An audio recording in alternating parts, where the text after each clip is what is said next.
Bonsoir Adeline et bonsoir à tous. Bonsoir Céline. Heureuse de vous retrouver ce soir pour parler d'un super projet qui a été cofondé par Adeline, qu'on a la chance d'avoir avec nous ici ce soir et qui nous fait confiance chez Lita pour réaliser cette campagne de financement. Je pense comme beaucoup de gens qui vous font confiance puisqu'on a déjà un super niveau en termes d'investissement. On approche les 120 000 euros tout bientôt, donc on est quasiment à l'objectif, Adeline. Ouais. Déjà un premier mot là-dessus. Est-ce que, voilà, comment ça se passe? Est-ce que vous êtes heureux de ça déjà? Oui, très heureux, très heureux. On fait cette campagne, on a besoin assez rapidement. Je me rappelle quand je t'ai contacté, Céline, c'était en mode on a besoin assez rapidement pour pouvoir lancer notre hub, qui sera à la fois notre atelier de production sociale et un restaurant gastronomique à partir d'un vendu alimentaire à Bruxelles. Et les choses se sont aussi précipitées en parallèle de la levée de fonds puisqu'on a trouvé le lieu. Et donc, les choses se projettent pour une ouverture mi-février, ce qui est bientôt, finalement. Et donc, la levée de fonds vient à point. Et le fait d'arriver à notre premier objectif, c'est vraiment un grand plaisir dans l'idée de mettre vite en action ces différentes participations. Ouais. Super. Eh ben, on va en parler justement. Adeline, voilà, je me permets de souhaiter le bonsoir à toutes les personnes qui nous ont rejointes ici. Habituellement, plutôt sur des sessions de pitch, je dirais, très chronométrées, et ensuite des questions-réponses, etc. Ici, moi, ce que je vous propose de faire, c'est plutôt, effectivement, Adeline, que tu présentes le projet de manière globale, et puis ensuite qu'on prenne vraiment les questions de toutes les personnes qui souhaitent en poser. Alors, vous pouvez les poser par écrit dans l'onglet questions qui se trouve en bas à droite de votre écran, mais pour les personnes qui veulent nous rejoindre sur scène, j'allais dire, mais sur l'écran, vous êtes les bienvenus. N'hésitez pas au moment des questions, juste après la présentation d'Adeline, de cliquer sur Share ou participer. Je ne sais plus comment ça s'appelle. Il y a un petit bouton qui vous permet de nous rejoindre à l'écran et ma collègue Muriel, qui est en back office, nous permettra de vous voir. Ouais. Tu n'es pas toute seule, Adeline. Non, mais Tu as plus tant qu'elle voit l'écran, tout va bien. Super. Voilà. Tu as plusieurs métiers, en fait, je pense. Est-ce que tu veux te présenter en quelques mots avant de Oui, je vais présenter le commencer projet? par ça. Bonsoir à tous, et je vois qu'il y a quelques personnes qui se sont connectées qu'on connaît. Donc, Adeline Barras, je suis cofondatrice du projet Hearst Project. Donc, Hearst Project, c'est quoi? C'est impossible à prononcer, mais c'est la contraction de Heart et Earth. Donc, vraiment l'idée que on peut en fait avoir un modèle circulaire qui est bon pour la planète et l'environnement, tout en ayant un modèle social proche du cœur en fait des gens. Et Hearth, en fait, H-E-A-R-T-H, c'est aussi le foyer en anglais. Donc vraiment cette idée de chaleur et d'utiliser l'énergie des gens, des bénévoles, de tout le monde pour pouvoir aller vers un monde meilleur. Donc je suis cofondatrice avec mon mari Elliot Van de Velde, qui lui est chef. Et moi, je travaille depuis plus de 10 ans dans la grande distribution. Donc j'ai été ingénieure chimiste et puis responsable commercial. Je le suis toujours en parallèle. Et Elliot est lui chef et entrepreneur dans le monde bruxellois depuis déjà 10 ans aussi, organisateur d'événements, traiteur, chef privé à domicile. Et ça fait déjà finalement plus de 6 ans qu'il travaille avec les invendus alimentaires. Il est ambassadeur Zero Waste pour le groupe Metro, donc qui est vraiment le groupe B2B fournisseur de l'ORECA depuis 2018. Et ce qui s'est passé, c'est qu'il a très vite vu qu'il y avait beaucoup d'invendus alimentaires dans la grande distribution et encore plus dans le B2B. Et lui a décidé en fait de commencer à en faire quelque chose et à cuisiner ses invendus alimentaires. Et quand j'ai rencontré Elliot, il faisait des événements à partir d'invendus alimentaires avec des chefs étoilés, donc plutôt gastronomiques. Et puis à deux, avec notre duo, on a décidé de commencer à livrer aussi des repas pour le secteur social. Et ce sont donc des repas qu'on transforme à 100%. Donc vraiment, on les cuisine, c'est pas juste de la redistribution.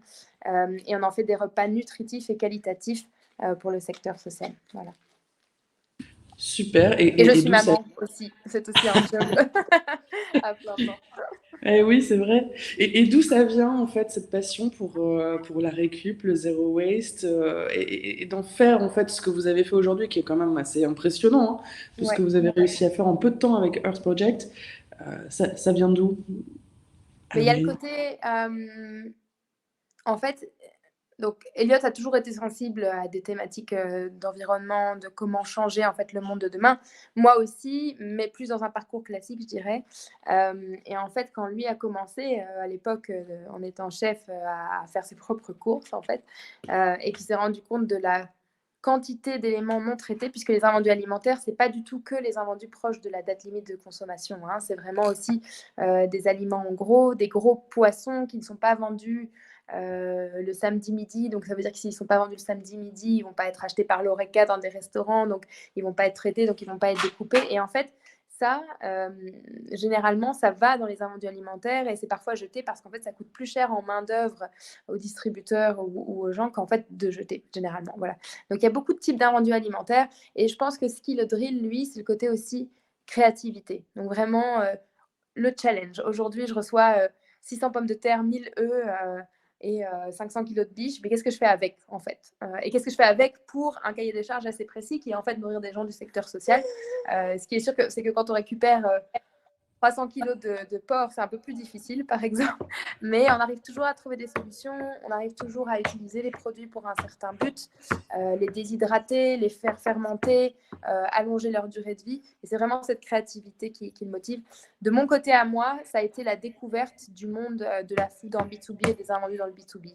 Je connais Too Good To Go depuis des années, je connais d'autres applications. Je peux imaginer ce que je jette de mon frigo en tant que consommatrice tous les jours. Mais quand j'ai vu ce qui était jeté au niveau du B2B, donc plus en amont de la chaîne de valeur, ça a été une énorme découverte en fait, puisque là, c'est des produits de super bonne qualité. Il n'est pas rare qu'au moment des fêtes, on récupère en janvier, quand la période est un peu finie, 200 kilos de foie gras. Okay, parce que simplement, on le sait, enfin, les distributeurs savent, et c'est pas du tout pour pointer sur les distributeurs, hein, mais savent qu'à ce moment-là, ils vont plus en fait vendre autant de volume, et donc soit ils doivent éroder leur prix et donc ils perdent toute leur stratégie commerciale, soit en fait ils les donnent, mais c'est difficile quand il n'y a pas une transparence sur comment c'est suivi, dans quel but, etc., où ils les jettent. Voilà. Et donc ça, c'est la réalité que moi j'ai découverte, et un sentiment d'énorme gâchis et l'envie de faire changer les Oui. choses. Surtout quand on sait qu'un million de personnes en Belgique vivent sous le seuil de pauvreté, c'est quand même des chiffres qui font mal au ventre, je dois le dire. Ouais. Euh, Et donc encore voilà. une fois, c'est pas pour jeter la pierre, hein. Je pense que ça commence par nous tous en se disant, le secteur de l'ORECA, mais nous aussi en se disant, ok, c'est ok de pas trouver des tomates en octobre. Tout va bien. C'est ok de pas trouver des tomates en octobre, c'est ok de peut-être pas avoir toute la diversité que je veux, et peut-être que je vais devoir demain en tant que restaurateur être plus créatif sur mon menu, mais m'adapter aussi à l'offre qu'il y a, plutôt qu'en fait de m'attendre à avoir n'importe quel produit à n'importe quel moment de l'année. Et je pense Ok. qu'on peut tous contribuer à ça. Est-ce que tu peux nous expliquer un petit peu ce que vous avez fait jusqu'ici avec Earth Project de manière très globale et ce vers quoi vous vous destinez? Oui, tout à fait. Alors, Hearth Project, quand on l'a créé au tout début, c'était, on avait tous les deux des jobs full-time aussi, avant le Covid, c'était vraiment des événements gastronomiques qui avaient pour vocation de travailler les invendus alimentaires et de faire comprendre à des gens comme toi, Céline, ou comme les personnes qui sont dans ce call, qu'on peut faire un repas à 100% gastronomique, donc du niveau d'un étoilé, avec des invendus. Donc, c'était vraiment sur l'idée de la sensibilisation principalement, avec le fun du challenge d'apporter des chefs étoilés et de leur dire voilà, en 2 jours, vous devez cuisiner avec ces invendus. Vous ne les connaissez pas, c'est pas dans votre cuisine, et on en fait quelque chose de bien. On faisait ces levées de fonds à l'époque pour 2 organisations, Médecins sans frontières, Médecins du monde. Et puis ça a super bien fonctionné. On s'est dit ok, pourquoi pas créer notre propre structure. On a créé notre structure 2 mois avant le Covid.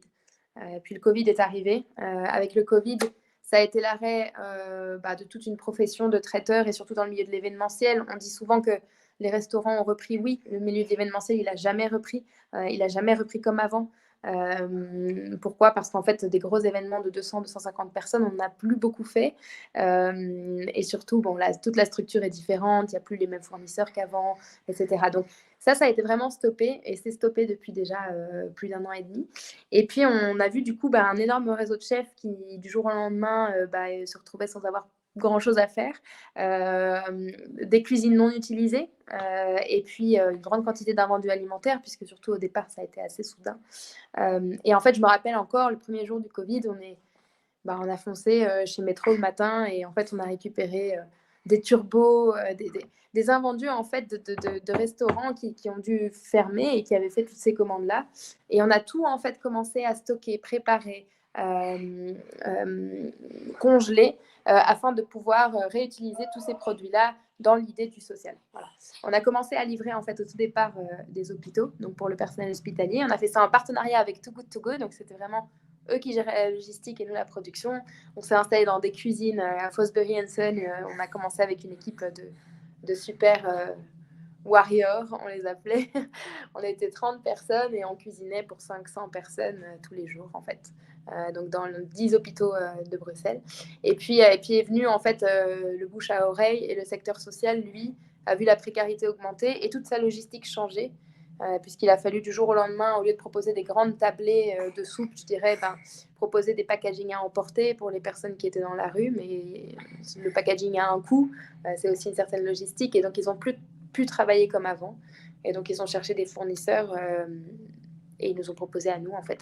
Et ce qu'on fait aujourd'hui, depuis maintenant 1 an et demi, c'est qu'on a vraiment des associations long terme, donc avec lesquelles on travaille tous les jours pour le même type de public qu'ils ont dans la précarité et on les livre tous les jours 7 jours sur 7, 24 heures 24 sur des partenariats de 2 ans mais on a aussi des événements ad hoc qu'on fait, donc là pour les Restos du Cœur par exemple à Noël on cuisine 5600 repas et on vend en fait ces repas parce que pour nous un business model doit être durable aussi financièrement pour qu'il y ait des engagements de chaque côté. Et on les vend par contre à un prix très abordable. Voilà.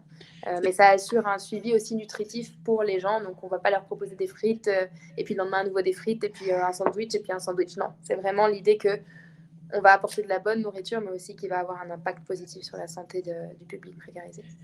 Ce que je trouve vraiment impressionnant, non seulement avec vos profils, mais avec les personnes aussi autour et dans Earth Project, c'est cette compréhension de la nécessité de faire des ponts entre les plus mal lotis, les personnes les plus précaires, et entre des personnes voilà, qui gèrent des millions d'euros de chiffre d'affaires, voire plus, à travers leurs activités, avec des groupes avec lesquels vous travaillez, des ASBL qui saisissent bien en fait toute l'importance de la gestion de cette chaîne logistique et de l'importance de contribuer en fait à ce que tout le monde puisse manger correctement, voire même, je dirais, de manière extrêmement saine et de manière très très belle aussi. Enfin voilà. Et ça, c'est impressionnant de par votre parcours et tout ce que vous avez réussi à réaliser. Donc, sincèrement, bravo Adeline pour tout ça. Et on a des questions qui commencent à être posées, donc on peut y répondre. Catherine, si souhaitez, vous pouvez nous rejoindre sur scène aussi, hein, sur écran, pour poser des questions. Mais les premières questions, c'est peut-être Adeline, tu peux nous citer les premiers chefs, les premières personnes qui sont enthousiasmées pour le projet, alors les chefs ou les restaurants qui sont gérés par ces chefs. Et puis, si vous articulez avec des opérations thermos. Voilà, je ne connais pas les opérations thermos, mais tu peux peut-être nous expliquer ces deux questions-ci. Et voilà. Pour toutes les personnes qui veulent nous rejoindre, je le redis pour les personnes qui viennent tout juste d'arriver, si jamais. Ici, ça va être moins un pitch ce soir par rapport aux événements habituels de l'ITA, si je puis dire. On est plus sur une discussion. Donc, toutes les personnes qui veulent nous rejoindre sur scène, sur vidéo, pardon, peuvent nous rejoindre. On a déjà Rose qui est sur les genoux d'Adeline. Voilà. Bonsoir Catherine. Bonsoir. Ah, c'est bien cette Catherine-là. Je connais Catherine. Ça fait oui, on se connaît Céline, effectivement. Bonjour et bonjour Adeline. Bonjour. Ravie de vous rencontrer. Excusez-moi parce que je ne savais pas comment je devais faire pour allumer ma caméra, mais j'ai vu que j'ai reçu maintenant l'invitation. Donc ça va. Aucun souci. Voilà. Oui, mais donc je pense que Céline a relayé mes questions. La question, c'était de voir aussi comment ce projet s'articule avec les opérations Thermos qu'on connaît bien à Bruxelles. En fait, oui. Donc voilà. Mais je ne veux pas priver Rose des genoux de sa maman. Non, c'est bon. Elle est déjà. Tout à fait, très bonne question. Alors, sur les chefs qui se sont enthousiasmés, on en a eu beaucoup dès le départ, mais donc les premiers avec lesquels on a fait ces événements gastronomiques, on a eu Camo, notamment, un étoile japonais à Bruxelles, Axel Colonna Césari, restaurant un étoile à Malines. On a eu Eddie Munster, pareil, qui a un super resto à Jette, aussi étoilé. Laurie Ziwi, restaurant étoilé à Charleroi. Donc, beaucoup de chefs en fait, qui nous ont rejoints comme ça. Et l'édition qu'on devait faire au moment où le Covid est arrivé, c'était avec carrément 6 chefs étoilés, dont Pascal de Valkener et d'autres personnes. Donc, en fait, c'est ça qui est intéressant à voir, c'est que ces chefs voient aussi ce challenge. Ils aiment participer à cette idée de comprendre et de travailler les invendus alimentaires. Et le fait d'associer à chaque fois 2 chefs nous permet, et on va continuer à faire ces événements-là dès qu'on pourra les reprendre. Pourquoi ? Parce que ça ouvre tout un champ d'open innovation, on appelle ça comme ça, qui existe beaucoup dans le monde, par exemple, du cocktail, qui existe très peu dans le monde de la gastronomie. Et en fait, ces 2 chefs mettent en commun leurs équipes dans une préparation commune. Et ça permet souvent aux équipes d'apprendre de l'un et de l'autre aussi et de s'enthousiasmer. Ils font ça à titre bénévole, bien sûr, donc c'est aussi pour eux une occasion de contribuer à leur échelle. Donc non, beaucoup de chefs qui sont enthousiasmés et qui vont continuer à être enthousiasmés. On a, par rapport aux opérations Thermos et d'autres personnes, comment on s'articule. L'opération Thermos, et je ne connais pas tout leur fonctionnement, mais j'avais été les aider une fois. Je crois que c'est principalement des soupes faites à partir d'invendus alimentaires qui vont mixer et en faire des soupes. Nous, typiquement, comment on s'active par rapport à ces associations-là.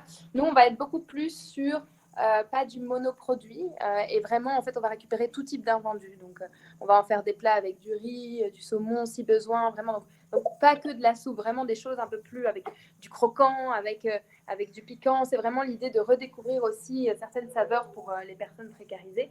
Par contre, ces associations, clairement, on participe avec elles et on s'entraide dans le sens où si on a encore plus d'invendus de légumes et tellement qu'on ne peut pas tous les utiliser, on les redistribue. On l'a fait plusieurs fois avec l'Open Frigo à Uccle, pas directement avec Thermos, simplement parce qu'ils étaient moins proches et ça ne s'est pas mis à ce moment-là, mais on l'a fait avec Park Farm, on l'a fait avec beaucoup d'associations, avec Site de Culture, et dès qu'on avait des surplus, en fait, on leur donne. Et là, je ne parle pas du tout de vendre à prix abordable, on donne le surplus qu'on a, et ça arrivait beaucoup de fois, en fait. Parce que ce qui est intéressant, c'est que les invendus alimentaires, souvent, et encore plus si vous êtes en contact direct avec des Unilever ou des Mars ou ces boîtes-là, ils ne vont pas vous donner 3 paquets par 3 paquets, en fait. On vient, on va chercher les 2 palettes ou rien, en fait. Et c'est souvent ça qui manque dans la logistique du secteur social aussi. C'est cette capacité de stockage et cette capacité, en fait, de volume, en fait. Et c'est pour ça que pour nous, c'est important d'avoir un certain volume social,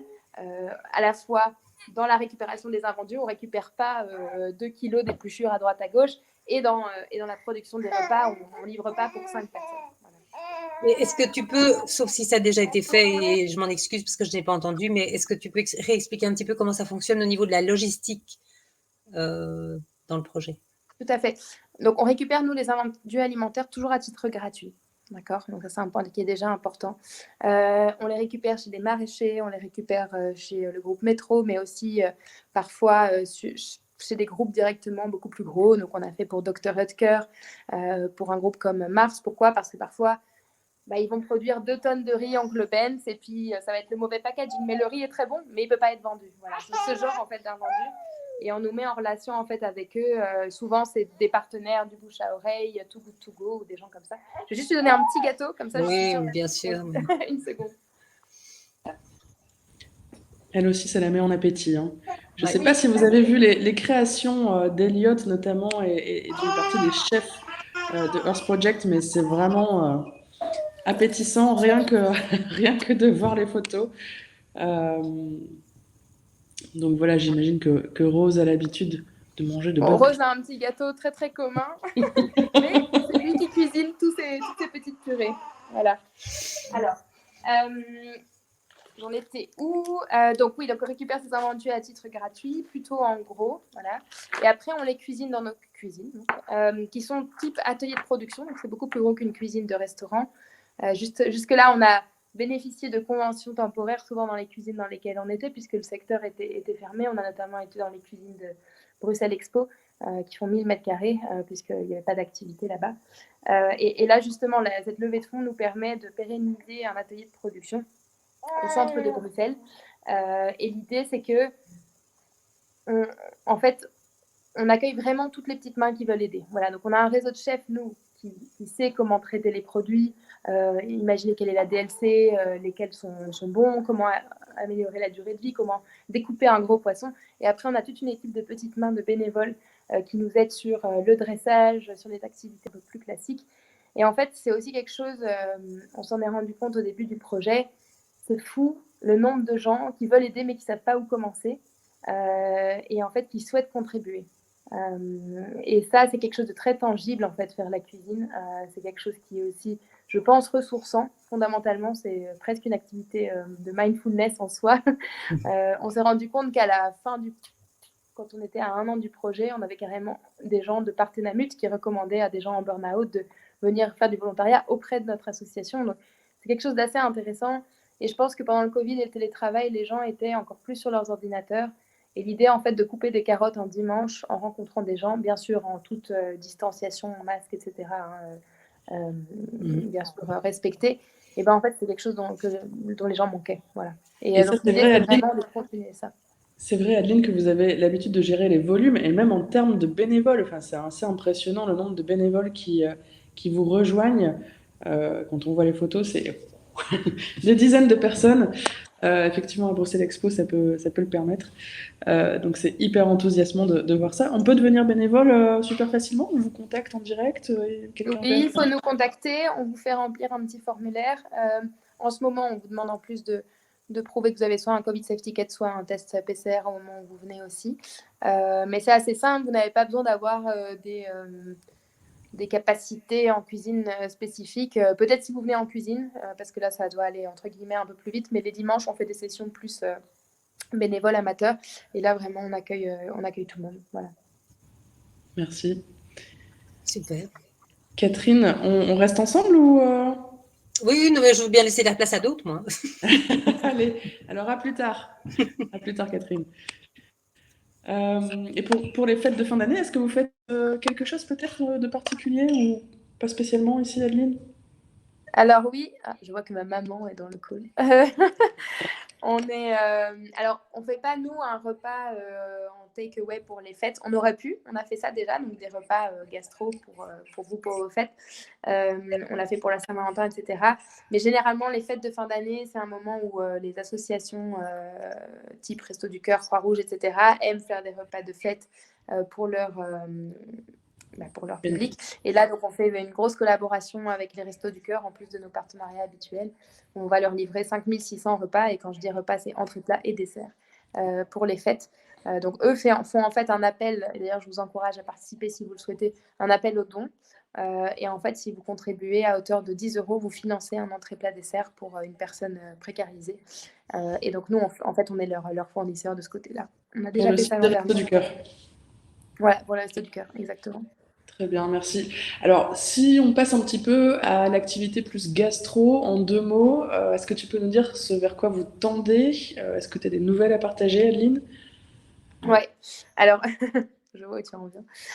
Sur la partie gastro, alors pourquoi c'est important pour nous la partie gastro? Parce que c'est pas forcément quelque chose qui ressort. De un, c'est notre élément différenciant par rapport à d'autres structures. Voilà, on est persuadé, on le sait, on peut faire du gastro à partir d'un vendu alimentaire. C'est aussi là que s'exprime toute la créativité d'Eliott, il fait du gastro, lui, dans sa cuisine. Et pourquoi aussi? Parce qu'on trouve que sustainable can be irresistible et qu'on peut en fait éduquer et sensibiliser tout un public qui irait dans les gastros, qui est parfois moins sensibilisé au secteur social ou à la problématique des invendus alimentaires. Et donc pour nous, ça fait partie de la sensibilisation et d'élargir le champ de sensibilisation autour de plusieurs problématiques. Donc l'idée est vraiment d'ouvrir un restaurant gastronomique fait à partir d'invendus alimentaires. Pourquoi aussi? Parce que ce sera un menu fixe qui dépendra des invendus alimentaires, qui sera que saisonnier. Bien sûr, on s'adapte aux allergies, etc. Mais l'idée est vraiment de découvrir des nouveaux goûts que vous ne connaissez pas et qui viennent tous au moins à 85% des invendus alimentaires. Le fait que ce soit gastro permet d'avoir un menu unique et que les gens acceptent ça aussi, puisque ça se fait beaucoup plus dans le monde gastro que dans le monde du bistrot. Et aussi, ça a une vraie incidence sur la durabilité du business model de l'association. Donc le restaurant gastronomique fait partie de la SBL et 25% du profit du restaurant gastronomique est reversé dans les actions sociales pour la SBL. D'accord ? Donc on a vraiment cette chaîne de valeur qui est là. Et ce restaurant gastronomique sera au même endroit que l'endroit où on aura notre atelier de production sociale. Et tout ça sera, on croise les doigts, c'est pas encore signé, mais normalement au Halles Saint-Géry à partir de mi-février. Voilà. Donc dans l'idée, une énorme cuisine sociale au rez-de-chaussée, avec un envoi de street food pour les gens qui passent, ça c'est normal, et puis un restaurant gastronomique au sous-sol. Et l'idée étant qu'en fait ce lieu qui est historique au cœur de Bruxelles vit de culture, et en fait ce sera un lieu de, comment dire, presque un culture market en fait. Vous pourrez trouver la nourriture de l'âme, la nourriture de l'esprit avec toutes les expositions, la nourriture de l'âme avec le fait de contribuer à une action si vous venez en tant que bénévole, et puis bien sûr la nourriture du corps en mangeant du coup soit notre street food, soit la partie gastronomique au sous-sol. Super, bravo. Je ne sais pas si tu veux partager d'autres nouvelles ici ou si on en reste là, c'est déjà suffisant de savoir que vous allez vous installer au Halles Saint-Géry.